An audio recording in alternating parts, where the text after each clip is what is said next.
स्वागत है आपका फिर से हमारे चैनल पर। आज हम बात कर रहे हैं आखिर क्यों लिया माँ लक्ष्मी ने बेल वृक्ष का अवतार और क्यों चढ़ाया जाता है शिव जी को बेल पत्र। इस बारे में आप लोग शायद ही जानते होंगे, तो वीडियो को शुरू करते हैं। नारद जी ने एक बार भोलेनाथ से पूछा, प्रभु आपको प्रसन्न करने के लिए सबसे उत्तम और सही साधन क्या है? हे त्रिलोकनाथ, आप तो निर्विकार और निष्काम हैं। आप सहज ही प्रसन्न हो जाते हैं। फिर भी मेरी जानने की इच्छा है कि आपको क्या पसंद है, आपको क्या प्रिय है। शिव जी बोले, नारद जी, वैसे तो मुझे भक्त के भाव यानी अच्छे कर्म सबसे प्रिय हैं।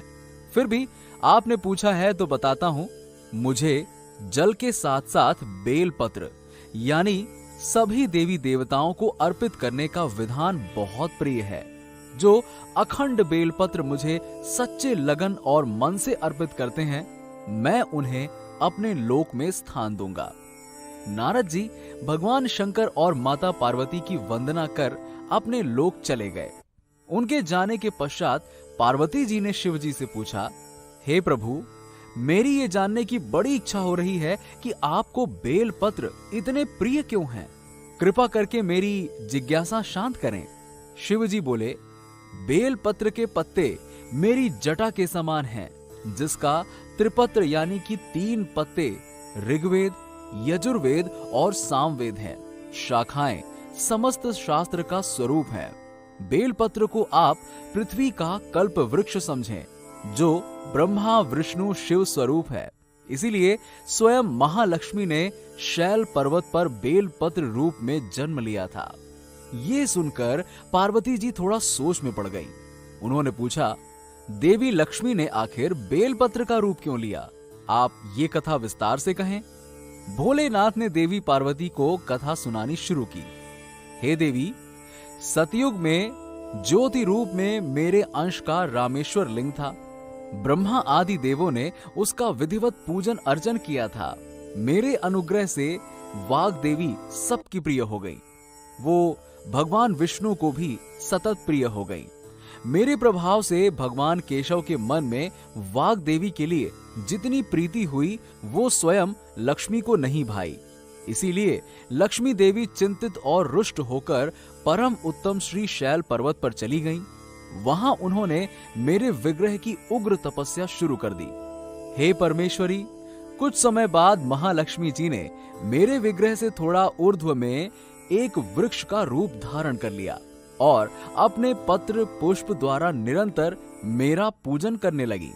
इस तरह उन्होंने कोटि वर्ष यानी 1 करोड़ वर्ष तक मेरी आराधना की। अंतिम में उन्हें मेरा अनुग्रह प्राप्त हुआ। महालक्ष्मी ने गंगा की श्रीहरि के हृदय में मेरे प्रभाव से वाग देवी के लिए जो स्नेह हुआ, वो समाप्त हो जाएगा। शिव जी बोले, मैंने महालक्ष्मी को समझाया कि श्री हरि के हृदय में आपके अलावा किसी और के लिए कोई प्रेम नहीं है। वाग देवी के प्रति तो उनकी श्रद्धा है। ये सुनकर लक्ष्मी जी खुश हो गईं और पुनः श्री विष्णु के हृदय में स्थित होकर निरंतर उनके साथ विहार करने लगी। हे पार्वती, महालक्ष्मी के हृदय का एक बड़ा विकार इस प्रकार दूर हुआ था। इस कारण हरिप्रिया मेरी पूजा करने लगी। बेलपत्र इसी कारण मुझे बहुत प्रिय है और मैं बेलपत्र का आश्रय लेकर रहता हूँ। बेलपत्र को सदा सर्व तीर्थमय और सर्व देवमय मानना चाहिए, इसमें तनिक भी संदेह नहीं है। बेलपत्र, बिल्व फूल, बेलपत्र वृक्ष और बेलपत्र काष्ठ के चंदन से जो मेरा पूजन करता है, वो भक्त मेरा प्रिय है। बेलपत्र वृक्ष को शिव के समान ही समझो, वो मेरा शरीर है। जो बेलपत्र पर चंदन से मेरा नाम अंकित करके मुझे अर्पण करता है, मैं उसे सभी पापों से मुक्त करके अपने लोक में स्थान देता हूँ। उस व्यक्ति को स्वयं लक्ष्मी जी भी नमस्कार करती हैं। जो बेलपत्र में प्राण छोड़ता है, उसको रुद्र देह प्राप्त होता है। दोस्तों, चलिए अब आपको बेलपत्र का महत्व बताते हैं। तीनों लोकों में जितने पुण्य तीर्थ स्थल प्रसिद्ध हैं, वो सभी तीर्थ स्थल बेलपत्र के मूलभूत में स्थित माने जाते हैं। घर के उत्तर दक्षिण दिशा में बेलपत्र का वृक्ष लगाने से घर में सुख शांति रहती है। जो लोग अपने घरों में बेल का वृक्ष लगाते हैं उन पर शिव की कृपा बरसती है।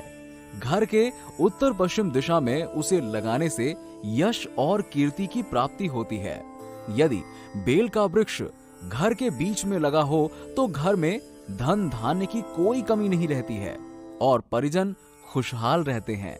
जो व्यक्ति बेल के वृक्ष के मूल भाग की गंध, पुष्प आदि से पूजा अर्चना करता है उसे मृत्यु के पश्चात शिव लोक की प्राप्ति होती है। इतना ही नहीं, कहते हैं बेल पत्र वृक्ष को सींचने से सभी तीर्थों का फल मिल जाता है। बेल पत्र का पूजन पाप व दरिद्रता का अंत कर वैभवशाली बनाने वाला माना गया है। इससे हनुमान जी भी प्रसन्न होते हैं क्योंकि वो शिव के ही अवतार हैं। दोस्तों, क्या आपको पहले से बेलपत्र के महत्व के बारे में पता था? हमें नीचे कमेंट करके जरूर बताएं। अगर आपको वीडियो पसंद आई हो तो वीडियो को लाइक करें, शेयर करें और हमारे चैनल को सब्सक्राइब कर लें। मिलते हैं आपसे नेक्स्ट वीडियो में, तब तक के लिए नमस्कार।